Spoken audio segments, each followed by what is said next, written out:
سڵاتانی بۆم کاتتان باش بەرنامەی ڕۆماڵی هەفتەتان پێشەش دەکەم باپی هەمواری یاسای خاوەن پێداویستیە تایبەتەکان کە لە پەرلەمانی عێراق دەرچووە بەپێی یاساکە دەبوو موچە و ئیمتیازاتی خاوەن پێداویستیە تایبەتەکان لە عێراق وەرێبی کوردستان هاوتا بکرێت لە دوای تێپەڕبوونی ساڵێک بەسەر دەچوونی یاسا لە پەرلەمانی عێراق بەڵام تاکو ئێستا نەکەوتە بواری جێبەجێکردنەوە. ئەوەی من بە دوواداچوونم بۆ کوردی بابەتەکە ئەوەیە کە وەزیری دارایی عێراق تەیب سامی ڕازی نییە بەوەی کە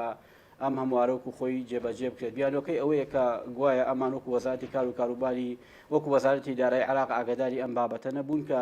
پرس و ڕاوێژیان پێ نەکراوە بۆ بابەتی هەمواری یاساکە. ئەگەر بێت و هەمواری یاساکە وەکو خۆی جێبەجێ بکرێت موچەی خاوەن پێداویستە تایبەتەکاندا 250,000 دینار کەمتر نابێت. حتمما لەگەڵ هەموو ئەمانە کە من میوانەکەم وتەبێژی وەزارەتی کار و کاروباری کۆمەڵایەتی حکوومەتی هەرێما پرسیار دەکەم دەربارەی هاوکاری منحەی تۆڕی پاراستنی کۆمەڵایەتی کە لە ماوەی ڕابردوو بۆ 6 توێژ ئەم هاوکاریە خەرج دەکات کە ئەمە هاوکاریکی باش بوو بۆ سەرجەم ئەو توێژانە. لە ساڵی 2015ەوە ئەم بابەتە ڕاگیرا و خەڵکێکی زۆر چاوەڕێی ئەم هاوکاریەیە. دوایین زانیاری لەسەر کۆی تەوەرەکە دەکەمە پرسیار و وەڵامی زیاتر لە میوانەکەم بەڕێز کاک ئاریان ئەحمەد و تەبێژی وەزارەتی کاری حکوومەتی هەرێم وەردەگرم. کاک ئاریان سپاس بۆ دەرفەتە. سپاس بۆ ئێوە، سپاس بۆ بینەرانی کەناڵەکەتان لە شوێنێکم. دووبارە بەخێر بێت. سپاس. دوایین هەموار و ئەپدێت و زانیاری لەسەر بابەتی هاوتاکردنی موچەی خاوەن پێداویستە تایبەتەکان چییە؟ بەشێک لە وەڵامی و پرسیارە لە پێشەجێگەی جەنابدا بوو وەکو جەناب و فەرموود و بڕیارێک لە پەرلەمانی عێراق دەرچوو کە موچەی خاوەن پێداویستی تایبەت زیاد کرێت بۆ بڕی 270,000 دینار. بەڵام تا ئەم دەقیم و تۆش قسەی تاگەین جێبەجێ نەکرا لەبەرەوەی کە ئەم بڕیارە بە هەمانجی نەکراوە لەگە وەزارەتی دارایی عێراق و وەزیری دارایی عێراق بە هیچ شێوێک ڕازی نەبوو تا ئێستا دینارێک بۆ خاوەن پێداویستی تایبەت زیاد بکرێ و کە ئەمەش زیاد نەکرا تۆ ناوی ناتوانێت بڵێ هاوتاکردن شتێک نامێنێ بە ناوی هاوتاوە لەبەرەوەی تا ئێستا لەوێ موچە 170,000 لە ئێمە 150,000. باشە. مبڕیر و لێدوانەکەی وەزیری دارایی عێراق دەربارەی ئەم هەموارە منطقیە یاساییە؟ خۆی ئەگەر بڕیار دەرچوو بڕیار بە هیچ شێوەیە ڕەتکردنەوەی نیە بە تایبەتی لە پەرلەمانەوە بێت جێبەجێ کرێ. بەڵام خۆتانزان ئێستا لە عێراق کۆمەڵێک کێشەی سیاسی و ئابووری هەیە لە ناو هەم خودی حکوومەتەکە هەم لەتوان بڵێن لە بینی حکوومەتی هەرێم و حکوومەتی عێراقیش خۆتانزان لە ماوەی 10 ساڵی ڕابردووە ئێمە گەورەترین کێشەمان کێشەی بووجە و ئەوانە بوو. لەبەرەوە لە بەشێکیە کە پرسی و ڕای پێ نەکراوە تۆ ناکری وەکو پەرلەمان بێ چونکە ئەو زیادکردنە ئەتوان بڵێم مەبلەغە پێویستی بە تەرخانکردن هەیە. ئەو پارەیە ئایا لە وەزارەتی دارایی تەرخانکردنی بۆ ئەکرێیان ناکرێت؟ ئەمە پرسیارە حەقیقیەکە پێیان نەوتراوە کە تۆ شیکەی بە ئەمری واقع خۆ دەزانین لێ ڕەنگە جهێتێک پشتگیری ئەو یاسایانەکە هەرچەنە لە پەرلەمانیش دەرچوو بێ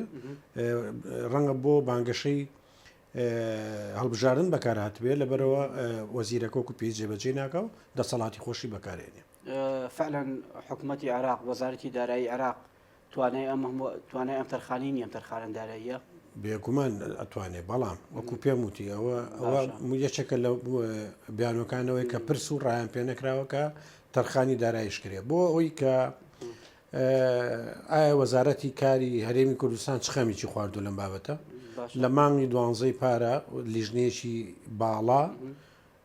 سەردانی بەغایان کرد لە نزیکەوە لەگەڵ وەزیری کار و کاروباری کۆمەڵاتی عێراق دانیشتن.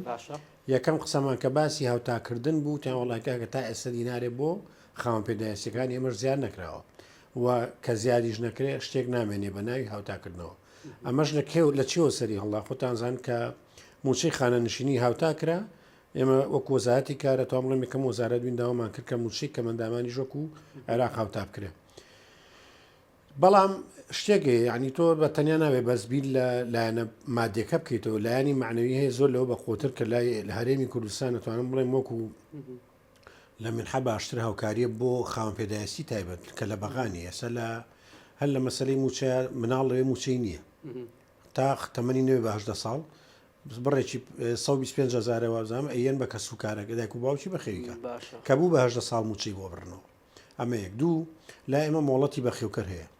مۆڵەتی بەخێوکەر چییە؟ مۆڵەت ئەگەر کەسێک مناڵی ئۆتیزم و شەل دەماغێ بێ بە موچەی کاملی ساڵێک ئیجازەیەترێک کە ئەمە لە ماڵەوە خزمەتی مناڵەکەیەکە و چەندین خزمەت گوزاری کەمانەیەەکە کاتەکگەرن وەڵامەکانی بەڕێز ئاهاتیە بگەم بۆ نمونە ئەگەر بێت و ئەم من حەیە لەگەڵ عێراقدا هاوتا بکرێت خاوەن پێداویستی تایبەتەکان لە هەرێم ئەم ئیمتیازات و مافی کە هیانە نایانمێنێت ئەگەر تۆ هاوتاو کرد هەنە ئیمتیازات هێ نامێنێ لەبەرەوە پێویستی بە دراسی وردەیە هەرچەنە ئێمە وەکو وەزارەتی کار و کاروباری کۆمەڵایەتی کە ئەرچی خۆمانە کە داکۆچیکەری خاوەن پێداویستی تایبەتین ئەبێن نێڵین لە هیچ جونگەیەکە ئەوان تووشی زەرەر و زیان بن ئەو ئیمتیازاتانە حکومەت هێرێمی کوردستان داوێتی و ڕەنگە ئەگەر موچەکەش هاوتابکرێ ئێمە بەردەوامی لەسەر و ئیمتیازاتانە ئەوە شتێک نییە کە قابلی ئەو بێکە ببڕێت ینی کەواتە بۆ ئەم ساڵی 2025 بەڵێ ئەم بابەتی هاوتاکردە بە هیچ شێوەیەک جێبەجێ ناکرێت لەبەرەوەی وەڵامەکەمان وەرگرت بودجەی ساڵی 2024 و 25 لە پەرلەمانی عێراق بەیەکەوە دەنگی پێدراوە کە بودجەش دەنگی پێدراوە و پارەی کە بۆی تەرخان کرا نە دینارێ زیان لە دینارێکم دەستکاری ناکرێت لە بودجەی سیادی دەوڵەت ناتوانێت ئەم تەرخانی بۆ کرێ چارەسەر هەیە چۆن نییە ئەتوانن لە بودجەی تەشغیلی لە بودجەی تر بۆی گەم بەڵام ئایا وەزارەتی دارایی کە هاوکار نەبێ ئەم ئاسانکاریەکە ئەمە پرسیارەکە وەزارەتی کاروباری کۆمەڵاتی عێراق لەسەرم بابەتە ڕەو بۆچوونی چۆنە بێدەسەڵاتترین کەس خۆیان شاندا و ئەوەی بینیمان لە واقعا هیچ دەسەڵاتیشیان بەسەر وەزارەتی داراییان نەبوو وە کۆمەڵێک معانات و مەشاشیری خۆیان بان کرد خەری باز کرد کە ئێمە ڕەنگە مشکلەکانی خۆمان بیرچوە لەوێ واقعیش بوون مشکلەکان یا دروستکرااو بوو قەنەعەت بەشان بە نمونە پێ دەڵم یەکێک لە کارمەندەکانیان موچەی 375,000 وەرەگرێت لە دوورترین شوێنە لە ناو بەغایە دەرماڵی هاتوچیان بۆ سەرف نەکردا و ڕایان گرتم کەەوە مشکلێ بۆ فەرمانبەرگ تۆ 375,000 بەس ڕەنگە بەشی کرێکە وکە لە بەری هاتوچەکە وکە لەبەرەوە باڵێ واقعی بوون و بڕاشمان هەبوو چونکە ڕنگانۆی شەکان دیار بوو و مەسلەی خاوەن پێداویستی تایبەت لای ئێمە ئەتوان بڵێم ئەگەر ئەم کێشەدارە ئەم کێشەدینەوە زۆر لە پێشەوانەوە ئێستا جیاوازی ئەو هاوکاری کار کە ئەندامێک لە هەرێمۆری دەگرێت بەراورد بۆی عێراق چەندێکە 20,000 ئەوان 150 ڕێژێکی کەمە باڵێ یەک شتیکەشم بیر چوو لەوێ فەرمانبەر موچەی کەمەندایی نادرێت ئێمە فەرمانبەری شەو موچەی کەمەندامی هەیە و بۆی نەبێ بە حسابی دوو موچەش ینی ئەوەش ئیمتیازاتێکی یامانە بە خاوەن پێداویستی تایبەتانە ئەوەی فەرمانبەرە حسابی دوو موچەی بۆ کرا موچەی کەمە ئێمە کردمان بە دەرماڵی پاککەوتەی تا کاتی خانە نشین بوونی ینی لەبەر ئێمە ڕێگە زۆرە بۆی کە تۆ نێڵی کەمەندامان تووشی زەرەر بن چارەنووسی ئەو 11,000 ناوی کە ڕەوانەی بەغدا کرا بۆ دابینکردنی موچە بۆیان ئەوە چی بەسەرات باڵێ ئەجام ویستم لە باس سەردانەکەی 2012 ئەوە یەکێک لە تۆرەکان کە مەسلەی هاوتاکردن و دووەمیان مەسلەی دابینکردنی ئەو هاوکاریە بۆ نزیکەی 30,000 کەمەندامی خاوەن پێداویستی تایبەت کە تا ئێستا لە هەرێمی کوردستان ئەو هاوکاریان نییە و جیامان کردەوە نزیکەی 5 فئە کە کاتە 11,000 و کەسرێک کە شەلل دەماغە بیرکۆڵە کورتەباڵایە نەخۆشی شەکرێ مناڵکەوانە 5 فئە 6 فئەن نزیکەی 11,000 و کەسێکە ئەوە نزیکەی ساڵێک و ئەوەندەمانگە لە بەغایە تا ئێستا وەڵامێکی ئێرێنیان نایێنێتەوە لە بەرەو خۆتانزانن وەزیری دارای عێراق دینارێک نایە بۆ مەسەلان ئەم ناوانە لە چوارچێوی چی بابێکا لە بەغدا ینی جێ دەکرێتەوە خۆی پێویست ناکات جێ بکرێتەوە تۆ ئەمانە خەڵکی هەرێمی کوردستانن وەک خاوەن پێداویستی تایبەتن وە حەقیقین وەهمی نین بندیوار نین یعنی زوڵمێکی گەورە لەم کەسانە کرێت کە لە ماوەی ئێستا تایەتیەوە تەمەنی بێ بە 13 ساڵ کە لە دایک بووە تا ئێستا ئەو هاوکاری وەردەگرتووە هۆکارەکان چی بوو لە ڕابردووە خۆتان زان لە 2013 و بڕاوە کە قەیران و شەڕی داعش و نەخۆشی کۆرۆناوە لەم کابینێشا خۆتان زان مەسەلەی قەیرانی دارایی بەردەوام بووە بەس کاگەران بۆنە هەتاکو یاساکە یەک نەخرێتەوە داواکردنیە هاوکاریەک بۆ ڕەکەمەندامێکی هەرێم لەن عێراق قبول کراوە دەبێت خۆ بەپێی یاسان مامەڵی لەگەڵا ناکرێن ئێستا بتوێ نەتەوێ ئەمە هەموو سەرچاوێکی دارایی لە عێراقەوەیە ئەبێ داوا لە عێراق بکرێ وەزارەتی دارایی پێویستی بە بڕیار نییە ئەمە بڕیاری بۆ چیە تۆ ناوەکانمان نردووە جومەنی وەزیران موافقی کردووە وەزارەتی دارایی تەبەنی کردووە مەفروضە عێراق پارەکە سەرف بکات یعنی وەکو وتم خەڵکی ئەوە نین ینی بەڵگە و مستەمسەکیان هەیە کە خەڵکێکن پێویستیان بۆ هاوکاری هەیە وەکو پێم وتی ینی ئەوە لە تایەتی و تەمەنی بۆ بە 11 ساڵە لەم هاوکاریە بێبەش بوو. کەواتە ئێستا داغڵکردنی ناوی نوێ بۆ لیستی کەمەندامان ڕاگیراوە بە شێوەیەک ڕامان گرتووە لە بەروی نایکەن یعنی ئێمە کردومانە بە دووەج بە ئەو 30,000 کەسە باشە 16,000 کەس لێک لەو پێینە نردومانە ئەوە قرار بووناوەکان بێتەوە ئێمە 7,000ەکەی کەش بکەین بە لیستی چکە بینەرین بۆ بەغا بۆی ئەو هاوکاریان بۆ بڕنەوە بەڵام بەداخۆ تا ئێستا تام دەقیبن و تۆش قسەی تیاکەین دەسیمان پێکەن وەڵامێکی گونجاوە نایێنێتەوە. وەڵامەکە چییە ینی بۆرمونە ئەڵێن تەرخانی داراییە ینی منەمەوە بیجەڕمەوە بووە کە جەنابی وەزیری کار و کاروباری کۆمەڵایەتی لە هەولێر کۆڕبەندێکی ئابووری گەورە کراوە زەیرایی دارایی عێراق لیژنێکی باڵا لە عێراقات بوو یەکێک لەو خاڵانی کە باس کرا مەسەلەی هاوتاکردنی موچە بوو کە لێ بوون و مەسلەی بەستی ئەم هاوکاری بۆ 30,000 کەسە بوو وەڵامەکەی ئەوەشیان لەوێ شەهرەوە بوو کە پێویستی بە تەرخانکردنی بارەیەکەوە لە توانای ئێمانی ئێستا ماوەی چەندێکم داواکاری پێشش بە حکوومەتی عێراقی کراوەکە لەو کۆڕبندەوە لەو کۆڕبندی ئابووریەوەمە داوامان کردووە کە پێشتریش جەنابی وەزیر لە ڕێی سەرۆکایەتی ئەنجومەنی وەزیرانەوە داوای کردووە کە مەسلەی موچەی خاوەن پێداویستی تایبەت کە لە ڕابردووە هەموار کرابەوە کە کراوە بە بڕی 250,000 دینار بۆیان زیاد بکری خۆتانزان 150,000 دینار ڕەنگە سەبی بە مناڵێک وەکو پێویست بەشی نەکا بەڵام لە هیچ باشترە ئەتوان بڵێم کۆمەڵێک معانات و کێشەکانی لە کۆڵەکاتۆ یعنی شتێکی معنەویە تۆ ئەگە خاوەن پێداویستی تایبەت بێ ئەو پارەیە دەبێ هەست بە بوونی خۆشتە ئەو هاوکاریانی کە لەلایەن ڕێکخراوی نێودەوڵەتی و ڕێکخراوی NGOکان پێشش بە عێراق دەکرێت لە وەزارەتی کاروباری کۆمەڵایەتی عێراق وەزارەتی کاری هەرم هیچ پشکێکی هەیە دەبێت لەو هاوکاریانە ئەوە ژێشێکی ترە لەو غەدری کە لە خەڵکانی خاوەن پێداویستی تایبەت و خەڵکانی کەم دەرامەت حەزەکەم زین ئێستا لە عێراق لە ساڵێکا 4 بۆ 5 جار سەلەی غیزایی دابەشەکرێ بەسەر خێزانی کەم دەرامەتە تەوەری سێمان لە بەغایمە ئەوە بووکە نزیگەی 205,000 خێزان لە هەرێمی کوردستانەیە کە لە خوار هێڵیێژاریەوە خۆتان نەزانن مەسلەی شەڕی داعش قەیرانی دارایی لەگەڵ نەخۆشی کۆرۆنا ئەتوان بڵێم ئاستی بێکاری وانی زیاک لە هەرێمی کوردستانە ئێستا وردەور دەبەرە و بژانەوە چێومانە بەڵام بتەوێت نەتەوێت خەڵک هەیە پێویستی بۆ هاوکاری هەیە وە کەم دەرامەتە و بە فعلی ژەمانە بەداخەوە عێراق بە هیچ شێوەیەک لەو مەسلەی هاوکاریانە هاوکاری خەڵکی هەرێمی کوردستان ناکات ئەو هاوکاریانە دەگاتە حکوومەتی عێراق و وەزارەتی کاروباری کۆمەڵایەتی عێراق بێگومان بەڵام بەداخەوە لەوێ ئێستا خەڵکی ئەڵێن نزیکەی بە ڕقەمێڵێن من نامێ ژمارەکە بە تەحلیل بڵێم کە لە ژیانە نەماون کە پێویستیان بەو پارێ نییە مستحق نین ئەمە لاوازی نوێنەرانی ئێمە نییە لە بەغدا یا لاوازی ئێمە نییە ئێمە نەماتوانانی ئەو بەشە بۆ خۆمان بچڕین لێرەوە ڕووی دەمەکەمە ئەو پەرلەمانتارە کوردەکان لە بەغا ئەو برا بە ڕێزانەمان کە مەفروزە پشتی هەرێمی کوردستان بپسڕن بۆ ئەو خەڵکە فەقیرە و نوێنەرایەتی خەڵک ئەگەر بیانوێ بیکەن ئەو خەڵکە فەقیرە پێویستی بە دەمڕاستە کە ئەوانن بۆیان ئەو داکۆچیکاری ئەوان بن کە لەو هاوکاریانە بەلایانی کەمەوە لەو سەر لە غیزاییە کە ئێمە داوامان کردووە هیچ نەوێت وەکو خەڵکانی بەسرە و مووسڵ و ئەوانە خەڵکانی هەرێمی کوردستانی سوودمەند بن و ڕەنگە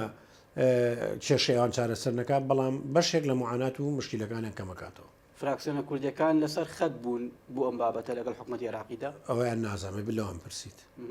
من وەکو خۆمی چم نەدیوە تا ئێستا قسە زۆرەکرێ مەسەر لە پەرلەمان لەسەر مەسەلەی موچە ئەوە تا ئێستا من نەمبینیوە فراکسیۆنە لە فراکسیۆنەکان بێ بڵێ ئێمە بۆ خاوەن پێداویستی تایبەت بۆ خێزانی کەم دەرامەت بۆ ئەوانە ئێمە ئەم پرۆژێمان پێشکەش کردو وڵا کاگەران هەر ئەوە پرسیارە بۆنمە بۆچی بابەتی کە مندامان و ئیمتیاز و مافەکان و ئەو منحەیەکەوەری دەگرن هەمیشە بابەتێکی تۆزێک پەراوێزخراو بۆ بەراورد بە چین و توێژەکانی دیکە بۆ کارەکەی ئەوەی حەجمی قوربانیەکە گەورەیە نفوزەکە زۆرەیە چییە بابەتەکە وڵای من بەیەک دەڕژاب تێم و هەتا خۆت کە مندام نەبی نازای کە مندام چ معاناتێک و لە چنەک بەتێک و لە دەردەسەرێکە ئاژی لەبەرەوە هەستی پێ ناکەی هەتا مناڵێکی ئۆتیزمیشی نەبێ نازانیت لە چ جەنگڵستانێک ئاژی یعنی من بۆی ئەم تعبیرانە بەکارێنم چونکە بەڕاستی کە مندام و خاوەن پێداویستی دەبات معاناتیان زۆر زۆرە یعنی ڕووشی نایە کە ئێستا خەڵکەیە ئیشی دەرۆزەکردنە ئەو ڕووی نایە ئەوش بکە یعنی زۆر کەسێ پێی عیبە لەبەرەوەی ئەینا و ئێمە دروشمێکی زۆر جوانمانداناوە بۆ ئەوتومانە خاوەن پێداویستی تایبەت شایانی ڕێزە نەک بەزەیی مافروزە ئەم کەسانە ڕێزی تایبەتیان بگیرێ و حسابی تایبەتیان بۆ بکرێ لە هەموو دنیاشەوە ئەم دروشمەگو خۆی جێبەجێ کرا تا ئێمە لە وەزارەتی خۆمان زۆر ینی پێداگریمان کردو ئەوەی کە لەسەر شانمان بووە ئەوەی لە توانەوە قوتی ئێمە بۆ درێغیمان نەکردو. باش کاگاریان بابەتێکی دیکار لە چوارچێوەی ئیش و کارەکانی ئێوەیە بابەتی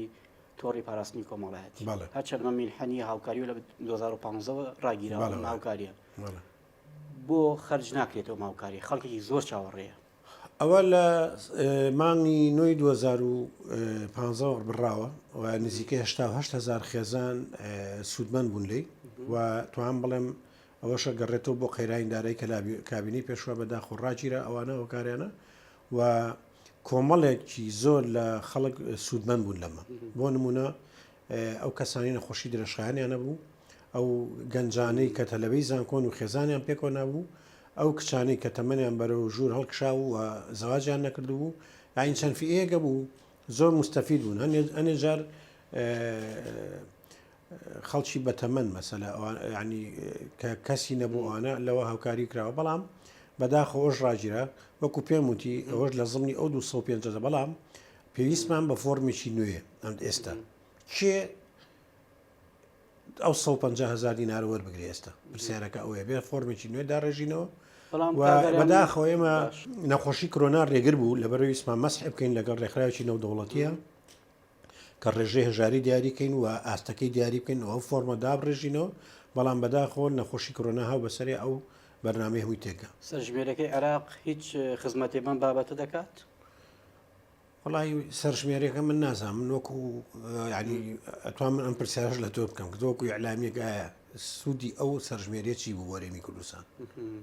ینی پرسیارەکان ئایا ڕاستە باسی وەرزی مەعیشی ئەویتیا بوو ئایا شتێکی تیا بوو بڵێ لە ماڵێکە ئەگەر کەمەندامێکی تیا موچەی نییە ئەم پرسیاری تیا بوو ئایا ئەم ماڵە مناڵی تایە کە نەخۆشی ئەوەی هەبێ و بە لە عێراقا حسابێکی بۆکرێت نەخێر ینی بەڵامڕیاکان لەناو خەڵکی هەوا کەوتەوە کە بۆ نمونە ئەمە بۆ چێکردنی ژیانی کۆمەڵایەتی و ئابووری خەڵکە و هەر گۆڕانکارێک ئەگەر بڕیارە ڕووبا لە ژیانی خەڵکی دەبێت لەسەر بەرمەمنای ئەم سەرژمێرە بێرە داهاتووە ینی ئەمە دەوترا هەمووان لە واقعەکەیان بدایەت ئەو سەرژمێریە زۆر کرابوو بە شتێکی گەورەوە بەڵام کە میکانیزمەکەمان بینی ڕەنگە وەکو پێویست دەموو زیاتر لە بانگەشە هاچوو باشە باسی ئەو مەسحەت کرد لە ماڵی ڕابردوو کۆمەڵە ڕێکار و شێواز و بابەتان گرتە بەر بوو ئەوەی کە لیستێکی دروستی تۆڕی پاراستنی کۆمەڵایەتی تەواو بکەن ئێستا ئەم لیستە ئامادەیە نەخێر وەکو پێویست نییە چونکە خۆ زانیمە دووچەند بە ژمارە هەمانە باشە ئێستا توان بڵێم بە گشتی لە هەرێمی کوردستان 205,000 کەس هەیە کە لە خوارخێر هێڵی هێژاریەوە پێویستی بۆ هاوکاری هەیە ئەو لیستێکە پێشووتر هاوکاری دەکرا خەڵکی ناشایستی چەندێک تێدا بوو ینی باسی نمونەی خەیاڵی دەکرا باسی شتی وا دەکرا بۆ نمونە شتی بەڕاشکایی پێ دەڵێم یەکێک لەوانەی کەوتیان پیا خۆی کردەوە بێوژن نەخێرەوە بەڕاستی ئەو شتە گەورە کرا باشە ئەوە چۆن ژنێک هاوسەرەکەی لە دەستدا و موچەی هەبوو بە هەمان شێوە پیاویش کە خێزانەکەی لە دەستدا و بەتەنیا بوو ئەو موچەی بۆ بڕاوەتەوە بەڵام بەداخەوە لە سۆشیال میدیا بە تایبەتی ئەو مۆزوع بە لا ڕێابرا وەکرا بەوەی کە پیا خۆی کردەوە بێوژن ینی لەگەڵ ڕێزی زۆرم بەڵام ئەووانە بوو ئەوە 8,000 خێزان بوو ئەوانە خەڵکی مستحقی تیا بوو بەڵام ئەگەر لە من پرسی هەمووی مستاق وەڵم نەخێر تاشیا بوو بە سیارەی ئاخر مۆدلەوە چۆ سەرەی گرتو پارەکەی وەرگتۆ ڕۆشتەوە بۆیە قسەکەی من لەسەرەوە بۆ پێویستمان بە فۆرمێکی نوێیە کە چێس ئەم 150,000 وەربگرێت فۆرمی بەرحایەتی بۆچی بوو کاگاریان ئەو بۆ خاوەن پێداویستی تایبەتە بزانین لە ژیانە ماوە یان نەماوە ناتوان بە هەمان میکانیزم بە شێوەیەکی جیاوازتر بۆ نمونە ئەم فۆرمە لەسەر خاوەن تۆڕی پاراستنی کۆمەڵایەتیش تەطبیق بکەن بۆ ئەوەی چی من یەک شتەڵێم بەگرین ینی بەداخەوە لە مێمە زۆر جار ینی تۆ تەوێگەر بەرنامەیەک جێبەجێکەی وەکو پێویست نایپێکی لەبەرەوەی هەندێک کەس هەیە بەڕاستی بڵێ ئەمڕۆ لیستێک پڕکرێتەوە بۆ فلانشت خەڵگەیە بەبێ ئەوی بزانێت چ خۆی ناوی خۆی نووس بۆیە داواکەم ینی ئێستا خەڵگەیە کە موچەی کەمەندامی وەرەگرێ و مستحق نییە غەدر لە خاوەن پێداویستیش تایبەتی ترەکە بەڵام کاگەرە نابێت ڕێکار و سیستمەکە لە وەزارەتی کاروباری کۆمەڵایەتی حکوومەت یارم ئەوەندە تۆکمە بێت کە ڕێگا بە خەڵکی لابەلا نەدات خۆی بخاتە ناو ئەم لیستەوە. من ئەم شتایڵم عیبە نییە، من لە ڕابردووە کاتوین ئامارێک نەبوو لە سەری بڕین لە ساڵی 2009 بە جوودی جەنابی وەزیر خاتو چۆسان خۆی بەشی ئامار و ئەوی ڕێخستۆتەوە کە یعنی ئەمان و چەند خاوەن پێداویستی بە ژمارەیەکی حەقیقیمان نەبوو، چەند کەس لەمە هەیە مستحق ینی حەقیقی نەبوو، لەبەرەوە ژمارە قساکە. ئێمە ئێستا ژمارەیەکمان بڵێ لەبەردەسە و توان بڵێم ئەوەی لە توانە و هاوکاری لە قوتی ئێمە بووە ئەو لیستی موچەی خاوەن پێداویستی تایبەتەمان توانیوە پاکەینەوە یا یەکێک لە بڕیارە هەرە زۆرە جەریەکانی جەنابی وەزیرەوە بووکە لە هێزی پێشمەرگە وەزارەتی ناوخۆ لە لیستی ئەوە بوو لای برد لەبەرەوەی کە تۆ لەسەر پێشمەرگە خاوەن پێداویستی تایبەتی ئەو خۆی خاوەن پێداویستی تایبەتی خۆیە بچۆرەوە بۆی هاوڵاتیەک لە باتی توێ وەریگرێ لەبەرەوە ئێمە لەوەش ئەوەشمان چارەسەر کردووە. بەڵام وەکو پێم وتی بەداخۆ مەسلەی کێشەدارایەکان ئەمەدا ڕێگر بووە ئەمەە بە بنبەست گەشتوی منەمانتوانانی وەکو پێویستە و لیستانە موچایمەدابێت. کەواتە بە هەموو ئەم کێشانەوە لیستی خاوەن پێداویستە تایبەتەکان و تۆڕی پاراستنی کۆمەڵایەتی دەچێتە کابینەی دێمی حکوومەت بێگومان بابەتەکە ئاوا هەیە تا ئێستا بێگومان لەبەرەوەی ئەوەمە وەکو ینی باشترین بەڵگەی زیندوە 100,000 و کەسرە نزیکەی ساڵێک کۆنە لە بەغایە هەر ڕۆژەی بیانۆکی بۆ دۆزنەوە. باشە لەسەر چاکسازەکان هەندێک پرسیاری دیاریکراوم دەبێت. دۆخی چاکسازەکان ئێمە دۆخێکی باشە لە مای ڕابردوو هەندێک گرفتە بوو لە بابەتی زیندانیان لە نەگونجاوی شوێنەکان لە هەندێک ئیشکالە لە ناو چاکسازیەکان ئەمانە معالەجە کرا چارەسەر بوو بەشێکی ڕاست بوو بەڵێ لەبەرەوەی خۆتانزان ئەو زیندانیانی ئێمە بە پێی ستاندەری نێودەوڵەتی روزگاوە نزیکەی 900 کەس دەگرێت بەڵام لە شارەکانە بە تایبەتی لە سلێمانی و لێر دۆر لە سەر و 1000 کەسی تا بوو هۆکارەکەشی و خۆتانزان کێشە کۆمەڵایەتەکان لە جیابوونە و توان بڵێم خەڵکی دەرەوەی هەرێمی کوردستانیش لە سەجدەکانەیە لەبەرەوە بەڵام ئەوە بەو شێوازەش نەبووە. من ئەمە شتێکی زۆر دڵخۆشکەر باسکەم ئێمە لەگەڵ سەردانی وەزارەتی دادی عێراقمان کرد و بەراوردی زیندانیەکانی هەرێمی کوردستانیان کرد بە ئوتێلی پێنجەستێرە لە چاو زیندانەکانی عێراق کە بودجەیەکی زەبەلا کە پارێکی بخەیاڵی و بێشماریان لەبەردەستەیە. ئێمە لە سەردەمی کۆرۆناشە حەزەکەم زانی نەمانێشتووە بە هیچ شێوەیە کە زیندانەکانمان تووشی گرفت و کەم یان خەڵک لە دەرەوە توش بوو. ئێمە خەڵگەی پۆلیس بۆ لە دەرەوە توش بووە وەفاتی کردو بەڵام خۆشبەختانە ناو چاکسازەکانە زۆر بە باشی کۆنتترۆلی وەزعکرا و ئەگەر لە ئێمە پرسی بڵێ ئایا هەمووی لە ئاسی تموحیمە بۆڵێن نەخێر زۆر بەرنامە هەبوو زۆر شتی کە ژێەوەی چوومانە بیکەین بەڵام سەر لە نوێ ئەگەڕێمەوە بۆ کێشەدارایەکان و ئێستا سژنەکانمان زۆر باش تەسنیف کردووە لە ڕابردووە توان بڵێم کێشە و کە جیرروگرفەکە نامێچمەوە سەری و جەنابی وەزیر زۆر بە تەفسیل باسی کردووە و کێشەی زۆر گەورە و کۆمەڵایەتی تیا بوو بەڵام ئێستا خۆشبەختانە دێکێت لە هەرە مەترسیە گەورەکانی وزان مادە هۆشبەرەکانە کارتێکە عقلەکان ئێستا جیامان کردوونەتەوە ساتێکەڵاوە بوون ینی ئەوانە کۆمەڵێک زەبت و ڕەبتەکراوە و چاکسازی لە ناو وەکو جەنابی وەزیرە لێ شۆڕشێکمان بەرپا کردووە لە ناو چاکسازەکان. کاتی لێبوردنی گشتی ناتووە لێبوردنی گشتی منەوێ زۆر سپاس بۆ پرسیارەمێ زۆر بە دەقیق قسە لێکن لێبوردنی گشتی لە دەسەڵاتی وەزارەتانیە دوو لێبوردنی گشتی هەیە دوو لێبوردنیە چیان گشتیە چیان تایبەتە گشتێکە لە ڕێی پەرلەمانەوە کرێ تایبەتەکەش لە ڕێی سەرۆکی هەرێمەوە کرێ. ئێمە وەکو وەزارەتی کار وەختی خۆی لەسەر مەسلەی لێبوردنی گشتی پرۆژەمان ناو بە پەرلەمان و خوێندنەوەشی بۆ کرا بەڵام بەداخۆ پەرلەمان بۆ